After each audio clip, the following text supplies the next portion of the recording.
প্রিয় শিক্ষার্থীরা, আশা করি ভালো আছো সবাই। আজকে আমি তোমাদেরকে কাজক্ষমতা শক্তি সরলদৈর্ঘ্য সম্পর্কিত একটি গাণিতিক সমস্যা নিয়ে আলোচনা করব। সাউন্ডটা একটু ক্লিয়ার আছে কিনা দেখবে। গলার সমস্যার কারণে সাউন্ডটা ক্লিয়ার একটু না হতে পারে, একটু কষ্ট করে বুঝে নেবে। আমি আজকে সরলদৈর্ঘ্য সম্পর্কিত একটি গাণিতিক সমস্যা তোমাদেরকে এখানে বোর্ডে করাবো, ঠিক আছে? সেক্ষেত্রে আমি বোর্ডে প্রশ্নটা লিখে রেখেছি। দেখো, প্রশ্নটা হচ্ছে, চিত্রে একটি সরল দোলন গতিতে দুলছে, যার সর্বোচ্চ বিস্তার হচ্ছে পিবি।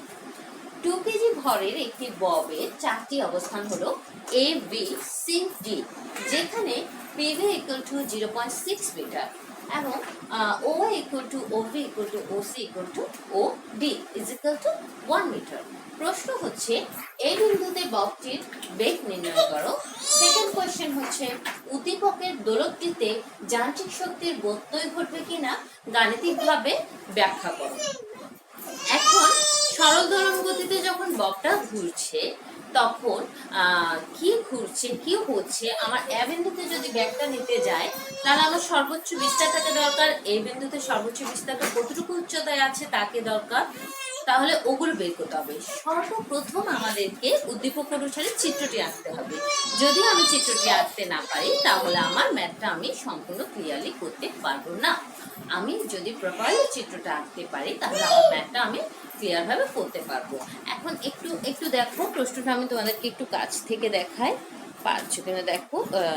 হ্যাঁ, ঠিক আছে, একটু প্রশ্নটা তুলে নাও, কারণ প্রশ্নটা মুছে দেবো। অঙ্কটা যেহেতু একটু বড়ই আছে, আমি একটু মুছে করব। হ্যাঁ, ওকে, দেখেছো তোমরা, প্রশ্নটা দেখেছো। এবার আমি একটু মুছে দিচ্ছি। উদ্দীপক অনুসারে আমি প্রথমে চিত্রটা আঁকবো। দেখো, আমি এখানে চিত্রটা এঁকেছি। হ্যাঁ, তাহলে 0 পয়েন্ট থেকে আমার ও এ একটি বব ছিল এ, আমার মেইন পয়েন্ট হচ্ছে 0, তার থেকে আমি 4টা অবস্থান ডিনোট করলাম, এ, সি, বি, ডি। বি কোনায় রাখার কারণ হচ্ছে সর্বোচ্চ বিস্তার যেহেতু হয় তার জন্য বি কোনায় এটা রেখেছি, সি কে মধ্যখানে রেখেছি, ডি এক পাশে দিয়েছি আমি। এবার ফার্স্ট প্রশ্ন ছিল ববের বেগ নির্ণয় করো। তাহলে প্রথমে আমি কি কি দেওয়া আছে একটু আমি লিখে নিই। কি কি দেওয়া আছে আমাদের দেয়া আছে, দেখো, ক নাম্বার কোয়েশ্চেনটা দেয়া আছে পিবি, যেটা হচ্ছে সর্বোচ্চ বিস্তার, ঠিক আছে, 0.6 metre. OA is equal to 1 metre, ঠিক আছে। আবার ইকুয়েশন হচ্ছে OB, তাহলে OA equal to OB is equal to 1 metre, এই লিখে দিই। এখন আমার এ বিন্দুতে যখন বেগ বের করতে যাব তাহলে বেগ কিভাবে আসে, এখান থেকে সর্বোচ্চ বিস্তার পর্যন্ত গেলে তবেই আমার বেগটা আমি পাবো। তাহলে আমার এখানে সর্বোচ্চ বিস্তারটা কি, পিবি, যেটা হচ্ছে 0.6 মিটার। তাহলে সর্বোচ্চ বিস্তার যখনই যাবে তখন আমি একটা বেগের সৃষ্টি হবে, ওই বেগে একটা বেগে গেলে তখন সর্বোচ্চ বিস্তারটা হয়। সর্বোচ্চ বিস্তার পর্যন্ত যখন যাচ্ছে তখন একটা বেগের সৃষ্টি হচ্ছে। তাহলে এখানে আমি এ থেকে কতটুকু বেগে গিয়েছিল তা বের করব সর্বোচ্চ বিস্তার থেকে। এখন এর মানটা, তাহলে সর্বোচ্চ বিস্তারটা বলেছি আমি পিবি, তাহলে এই যে বি থেকে আমি যদি ডট ডট লাইন করে পি পর্যন্ত একটা দিই তাহলে বি বিন্দুটার উচ্চতা কতটুকু উচ্চতায় গিয়েছিল, কারণ বি বিন্দুর যেটা বিভব শক্তি সেটা হচ্ছে এ বিন্দুর গতিশক্তি হবে, ঠিক আছে, এটা পড়েছো তোমরা। এ বিন্দুর যেটা গতিশক্তি সেটা হচ্ছে বি বিন্দুর বিভব শক্তির সমান। তাহলে এই উচ্চতাটা কতটুকু হবে, এই জায়গাটা এ পি সমান হচ্ছে এইচ। তাহলে আমি যদি লিখি, আমরা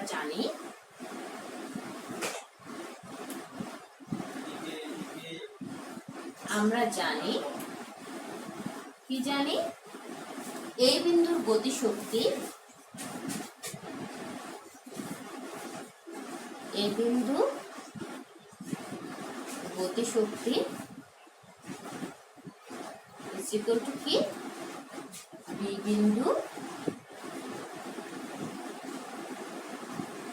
বিভব শক্তি, ঠিক আছে। এই বিন্দুর গতিশক্তি ইজ ইকুয়াল টু হচ্ছে বি বিন্দুর বিভব শক্তি, অর্থাৎ আমরা এখন কি একটা half M B A square, যেহেতু ভি এর গতি এই বিন্দুর গতি বেগ বের করবো, সেহেতু হচ্ছে এম জি এইচ। তাহলে এখানে কি নেই, এইচ এর মানটা দেওয়া নেই। এইচ এর মান কোনটা, এপিটা। এপিটা কিভাবে আসবে, OA minus OP is equal two হচ্ছে এপি। ঠিক আছে, তাহলে আমি এখানে এখানে যদি ধরি আমি পিভি, তাহলে ওপি এর মানটা নেই। ওপি এর মান বের করতে গেলে আমাকে কাকে লাগছে, এই অতিভুজ ত্রিভুজটা কাজে লাগিয়ে আমি ওবি এর মান বের করতে হবে। এইচ এর মান বের করতে গেলে আমার এবি কে লাগবে, অর্থাৎ এপি মানে সর্বোচ্চ বিস্তারকে লাগবে। আবার ওপি এপি ইকুয়াল টু হচ্ছে OA minus OP is equal two হচ্ছে এপি। আবার ওপি এর মান নেই, ওপি কে বের করতে গেলে কাকে লাগবে, এই ত্রিভুজটাকে লাগবে। তাহলে তো আমি যদি লিখি সুতরাং এটাকে আমি 1 নং সমীকরণ দিই বরাবর। সুতরাং এখন এপি মানে এইচ টা বের করছি, এপি ইজ ইকুয়াল টু হচ্ছে এইচ। তা আমি কিভাবে বের করব, ওএ মাইনাস ও পি। ঠিক আছে, ওএ মাইনাস ওপি। এখন ওপি নেই, তাহলে ওপি কিভাবে বের করছি, সুতরাং ওপি ইজ ইকুয়াল টু হচ্ছে, আমি কিভাবে বের করতে পারি, পিথাগোরাসের সূত্র থেকে লিখি, OB square is equal to PB square plus OB square is equal to PB square plus OP square. ঠিক আছে, তাহলে ওপি কে রাখলাম, OP square is equal to OB square minus PB square. ঠিক আছে, এখানে ওপি এর মানটা কত আসবে, এটা বসাবো। বসানোর পরে এখানে ওপিতে বসাবে ওপির মানটা বসিয়ে আমরা এপির মানটা পাবো। এপির মান যখন পাবো, এইচ এর মানটা আমরা তখন, অর্থাৎ AP equal to H, H এর মানটা যখন আমরা বসিয়ে দেবো, এম কাটা যাবে, জি এর মান কাটা যাবে, তারপরে 1 নং সমীকরণ থেকে এখানে বসিয়ে আমরা ভি এ মানটা বের করে নেব। আমি বের করে দিলে তোমরা এটা আমাকে বের করে দেখাবে। অর্থাৎ কথা হচ্ছে, যখন এই বিন্দুতে বেগ বের করতে যাব, তার জন্য আমাকে লাগবে সর্বোচ্চ বিস্তার। সর্বোচ্চ বিস্তার যখন লাগবে, সর্বোচ্চ বিস্তার যতটুকু গেল বি থেকে, তাহলে এর উচ্চতাটা কতটুকু, এ বিন্দুর গতিশক্তি হচ্ছে বি বিন্দুতে বিভব শক্তির সমান। তাহলে আমার উচ্চতাটা কতটুকু, এতটুকু। আমি যদি ডট লাইন দিয়ে করি, এতটুকু। এই এপির মানটা আমার নেই, এপির মানটা কিভাবে পাচ্ছি, AP is equal to H O A minus OP. তাহলে ওপির মানটাও নেই, ওপির মানটা কোথেকে পাচ্ছি আমি, ওপির মানটা অতিভুজ স্কয়ার ইকুয়াল টু ওপি প্লাস পিবি স্কয়ার।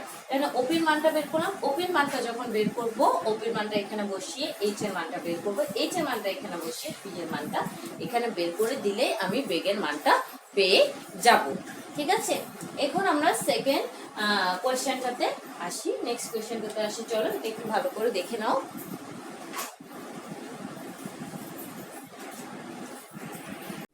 শিক্ষার্থীরা দেখো, এখন আমরা 4 নম্বর কোয়েশ্চেনটা করব, যে ববের 4টে যে বিন্দু দেখা গিয়েছে তাতে বলতেই ঘটবে কিনা। ঠিক আছে, অর্থাৎ ডিসিমিলারিটি হবে কিনা সেটা আমরা দেখব। এই পার্টের অঙ্কটা একটু বড় আছে, তার জন্য আমি ভাগ করে লিখবো। আমি প্রশ্ন সবকিছু মুছে দিচ্ছি, যেহেতু প্রশ্ন তোমাদের কাছে আছে। দেখো, বক্তই ঘটবে কিনা, তাহলে আমার 4টা পয়েন্ট কি, এ সি বি এবং ডি। প্রথমে যান্ত্রিক শক্তির প্রত্যয়। যান্ত্রিক শক্তি মানে হচ্ছে কি, বিভব শক্তি প্লাস গতিশক্তি। প্রত্যেকটা বিন্দুর ক্ষেত্রে আমাকে, যেমন এই বিন্দুতে বিভব শক্তি প্লাস গতিশক্তির মান যত, সি বিন্দুতে বিভব শক্তি প্লাস গতিশক্তির মান এবং বি বিন্দুতে বিভব শক্তি প্লাস গতিশক্তির মান একই কিনা সেটা যাচাই করতে বলেছে। তার জন্য আমার প্রত্যেকটা পয়েন্টকে টাচ করতে হবে। প্রত্যেকটা পয়েন্ট থেকে আমি আলাদা আলাদাভাবে গতিশক্তি এবং বিভব শক্তির মান অ্যাডিং করে যদি দেখি যে প্রত্যেকটা পয়েন্টে একই মান আসছে, তবে বুঝবো সেখানে বলতে ঘটবে না। আর যদি ডিসিমিলারিটি ঘটে, তাহলে বুঝবো সেখানে বলতে ঘটবে। আসো তাহলে প্রথম পয়েন্টটা আমি টার্গেট করি। প্রথম পয়েন্ট যেখানে আছে আমরা তাহলে এই বিন্দু যদি টাচ করি, প্রথমে খ এ বিন্দুতে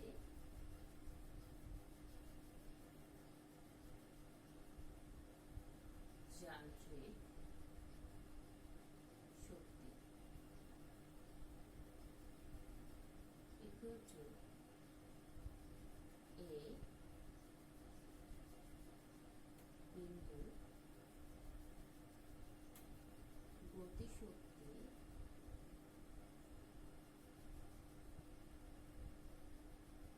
plus a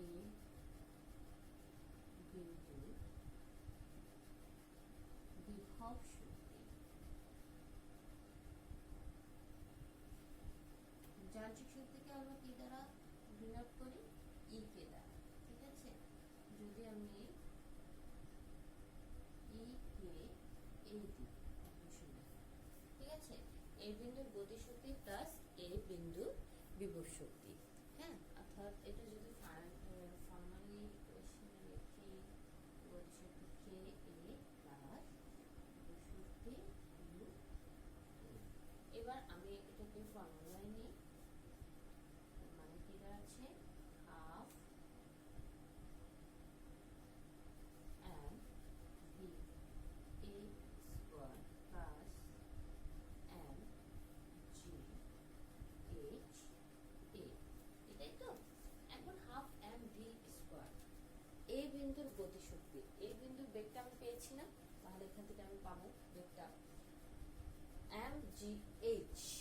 M G H, H যেখানে আছে এই বিন্দুর এইচ, কিন্তু এর কি উলম্ব সরণ আছে? এর কোনো উলম্ব সরণ আছে? নেই। তাহলে ওখানে এইচ কত হবে? আমি সি এর উলম্ব সরণ বের করতে পারি, যে সি এতটুকু হাইটে আছে, বি এতটুকু হাইটে আছে, কিন্তু এত যেখানে আছে সেখানে আছে। ঠিক আছে, এ থেকে সবাই যাচ্ছে, তাহলে এর কোনো উলম্ব সরণ নেই। তাহলে এইচ ইজ ইকুয়াল টু 0, তাহলে টোটাল টার্মটা কি হবে? 0 হয়ে যাবে। তাহলে আমি এখানে লিখতে পারি কি হাফ এম হচ্ছে 0.2 কেজি, 2 কিন্তু বি হচ্ছে, আমি বি এর মানটা বসাচ্ছি না এখন, কারণ যেহেতু 3 নম্বরের কোয়েশ্চেনটা আমরা করে নিই, তোমরা পরে বসাবে। 3 নম্বরের কোয়েশ্চেনের মানটা বসবে প্লাস এই টার্মটা এম হচ্ছে 0.2 ইন্টু 9.8 ইন্টু উলম্ব সরণ নেই যেহেতু, টোটাল 0, অর্থাৎ এই জিনিসটা টোটাল 0 হয়ে যাবে। তাহলে এখানে কত হবে সেটা তোমরা আমাকে জানাবে। আমি কিন্তু ওয়েগুলো দেখিয়ে দিচ্ছি, ক্যালকুলেশনটা দেখাচ্ছি না গতবার মতো, একটু ভালো করে দেখে নাও। তো দেখে নাও এই বিন্দু থেকে, অর্থাৎ এই বিন্দুর যান্ত্রিক শক্তি হচ্ছে তার গতিশক্তি প্লাস তার বিভব শক্তি। আমরা গতিশক্তিকে কি দ্বারা ডিনোট করি? কে, এবং বিভব শক্তিকে ডিনোট করি ইউ এ। তাহলে কে মান half M V square plus M G H.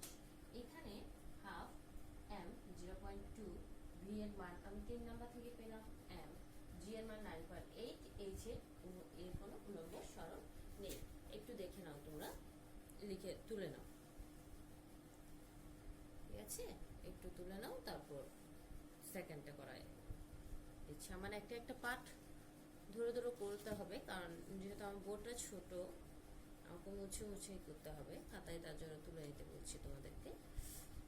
তুলে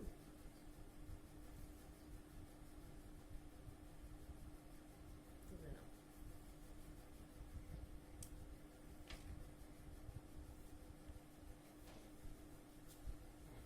এবার আসো,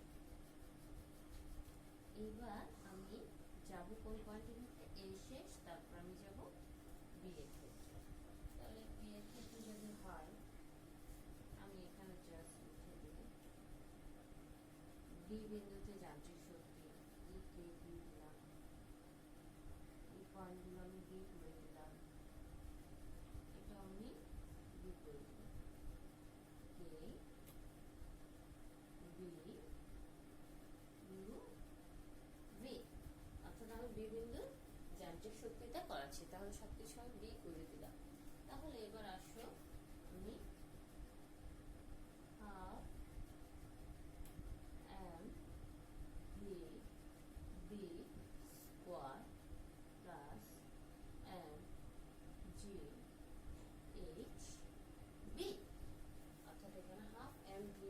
স্কোয়ার দিলাম, আর একটা হচ্ছে এম জি এইচ বি। তাহলে এবার বসাও, এখানে বি বিন্দুতে আসো, বি বিন্দুতে সর্বোচ্চ বেগ, বেগ তাহলে বি বিন্দু থেকে যাওয়ার কথা, ঠিক আছে? এই বিন্দু থেকে আসছে বলে আমি এতটুকু পেয়েছি, তাহলে বি বিন্দু যখন বের করবো তাহলে আরো যাওয়া দরকার, কিন্তু যাইনি, এখানে চলে এসছে, তাহলে টোটাল 0। ওটা কি বি বিন্দুতে এই পাশে নেই, তো তার জন্য এই টার্মটা কি হবে, বি এর মান যেহেতু 0 হবে, half M into total 0 plus M এর মান 0.2 ইন্টু 9.8 আর এইচ বি। তাহলে এর একটা উলম্ব সরণ আছে, এর সরণটা কতটুকু, এই যে সরণটা এইচ, এতটুকু আমি এপি এর মান পেয়েছি। সেকেন্ড ফার্স্ট 3 নাম্বার কোয়েশ্চেনে এপি এর মানটা এখানে বসালাম, এইচ এর মানটা, এইচ বি এর মানটা হচ্ছে একটু, তাহলে অর্থাৎ এপি যেটাকে ধরেছিলাম আমরা, এপি যেটাকে ধরেছিলাম তার মানটা বসাবো, মান বসাতে হবে,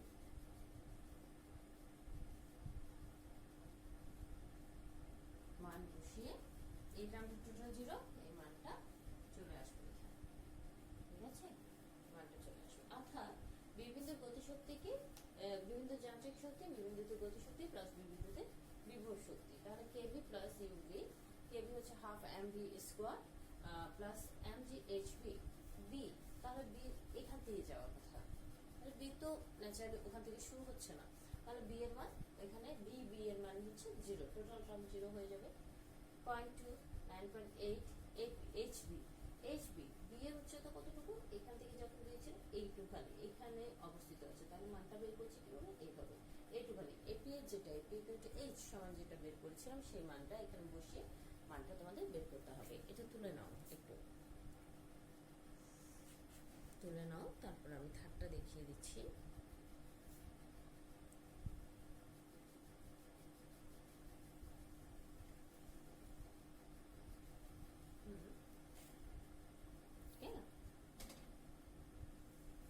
এবার আসো আমাদের সি বিন্দুতে, সি বিন্দুতে যখন আমি যাবো,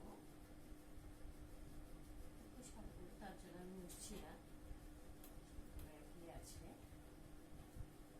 হ্যাঁ, এবার আসছে কোন পয়েন্টে আমার টার্গেট সি, তাহলে C C C C C and C, ঠিক আছে?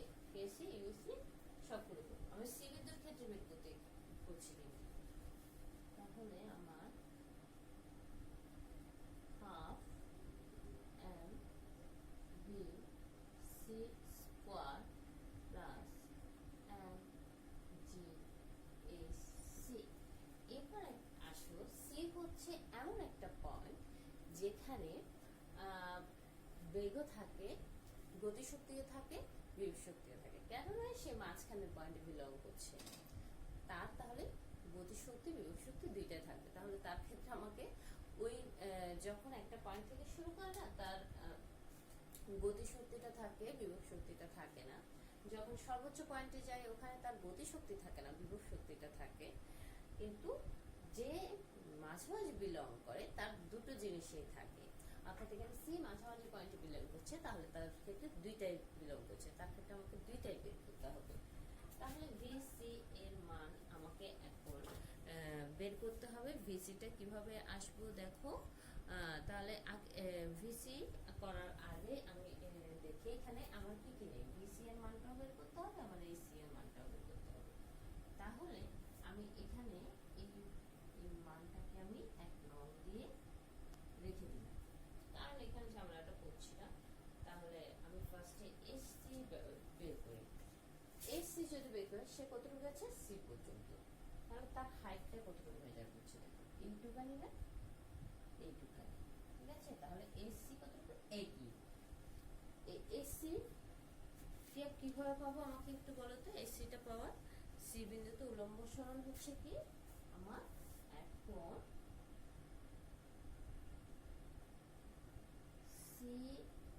হতে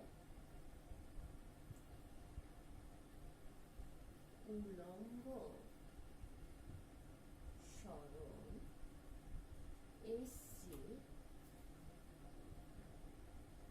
ইকুয়াল টু, আমি নিচে দেখছি সরণ, বহুত ছোট তো আমার একটু লিখতে কষ্ট হচ্ছে, AC ইকুয়াল টু কি হচ্ছে AQ, অর্থাৎ এতটুকু যাচ্ছে AQ। AQ কে আমরা কিভাবে পাচ্ছি? AQ পাওয়া যায় OA minus OP equal to OA, হ্যাঁ OA না সরি সিকে হচ্ছে তার এখানে যাচ্ছে না, এতটুকুর মধ্যে সীমাবদ্ধ AQ, তাহলে AP minus PQ equal to AQ। এই যে AP minus PQ is equal two AQ। AP minus PQ, এই জিনিসটা, এই ক্যালকুলেশনটা যদি বুঝতে পারো তাহলে এই জিনিসগুলো বের করা যায়। এটাই গুলিয়ে ফেলা হয় সবসময়। AP ইকুয়াল টু হচ্ছে AQ, এটা ধরেছে তো সি বিন্দুর ক্ষেত্রে হাইট হচ্ছে এটা, তাহলে কোথাও টোটাল এতটুকু পর্যন্ত উঠছে, যেহেতু সর্বোচ্চ এতটুকু গেছে তাহলে আমার এতটুকু কাউন্ট করতে হবে, এটা বির জন্য এটা কাউন্ট হবে, সির জন্য এও পর্যন্ত কাউন্ট হবে। তাহলে AP minus AQ PQ is equal two AQ। তাহলে AP কত হচ্ছে, AP এর মান কত পেয়েছি ওটা আমরা জানি, PQ এর মান কত করবো আমরা জানি, সেটা আমরা কি করতে হবে, সেটাকে আমাকে বের করে আনতে হবে। তাহলে এখানে QP, এখানে এই মানটাও নেই, এই মানটাও নেই, এই মানটা অর্থাৎ এই মানটা নেই, এই মানটা। এখন এই মানটার জন্য আবার আমাকে কাকে যাবে, এই ব্যাককে খুঁজতে হবে, VC এর মান বের করতে হবে। VC করতে গেলে এখন আমাকে আবার কি করতে হবে, অর্থাৎ বেগ যখন আমি বের করতে যাব V equal to V square plus twice PQ দিয়ে আমাকে সরণটা বের করে আনতে হবে। আচ্ছা, আমরা তাহলে এখানে দিয়ে এখানে একটা মান পেলাম না, ওকে আনার জন্য আবার আমরা এই পার্ট যাচ্ছি, সি বিন্দুতে BC equal to root over V square equal to A square plus 2GH কি করছে আর কি, ঠিক আছে? সি বিন্দু, আচ্ছা এটা একটু দেখে নাও, যদি বুঝতে হয় আমাকে একটু এটা একটু দেখে নাও।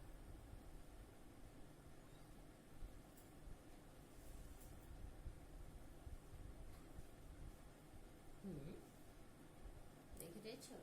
তাহলে রুট ওভার BC কতটুকু যাচ্ছে, এটুকু যাচ্ছে না বেগটা, তাহলে VB বেগটা না VB square plus 2G dot QP বাবা PQ যেটাই দিচ্ছি আমরা, ঠিক আছে? ওখান থেকে BCটা বের করে আনবো আমরা, PQ PQ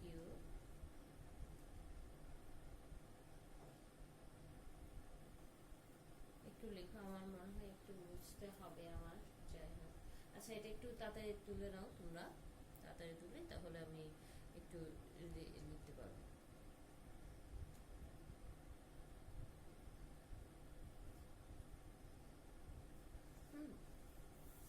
তাহলে এখানে দেখো আমার লেখা যদি হয়ে থাকে, কারণ অবশ্যই বুঝতে হবে, আমার এদিকে আসবে না। এটা যদি করি আমরা, তাহলে এখানে এখানে একটা মান পাবো, এখানে যে দেখাচ্ছে PQ এর মানটা আমি পাচ্ছি না, এখানেও PQ এর মানটা পাচ্ছি না, এখানেও PQ এর মানটা পাচ্ছি না। তার জন্য আমি এখানে আর করি নাই, কারণ তোমরা এটা সলভ করে আমাকে দিবে।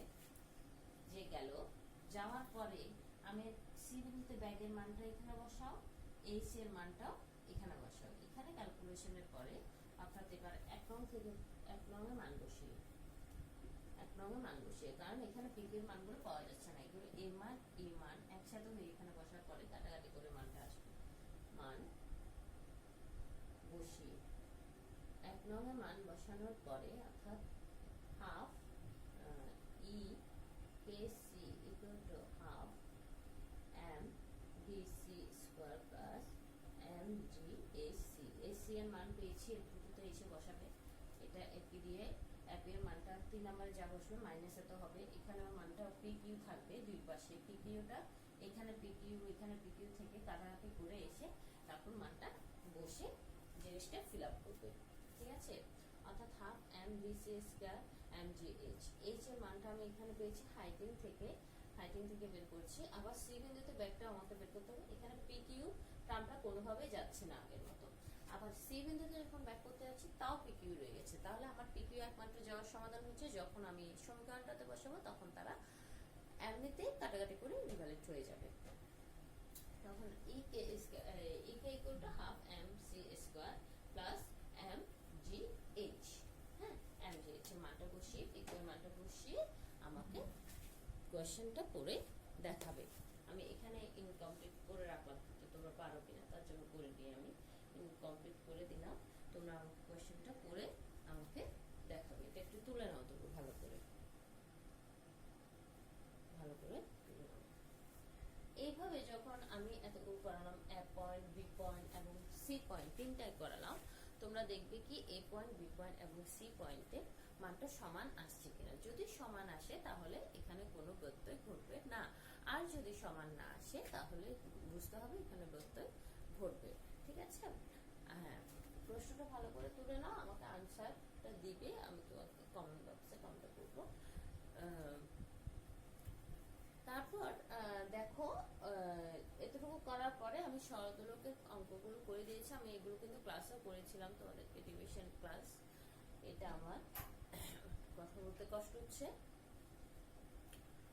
ঠিক আছে, এখন আশা করি তোমরা অঙ্কগুলো আবার, কারণ এই টপিকগুলো আমি তোমাদেরকে ক্লাসে ভালো করে পড়িয়েছি, তার জন্য আমি অঙ্ক ছেড়ে দিলাম আজকে। এতটুকু নেই থাক, তোমরা কমেন্ট বক্সে কমেন্ট করবে আমাকে। ঠিক আছে, তাহলে আজকের ক্লাসটা আমি এখানেই শেষ করছি। সবাইকে ধন্যবাদ।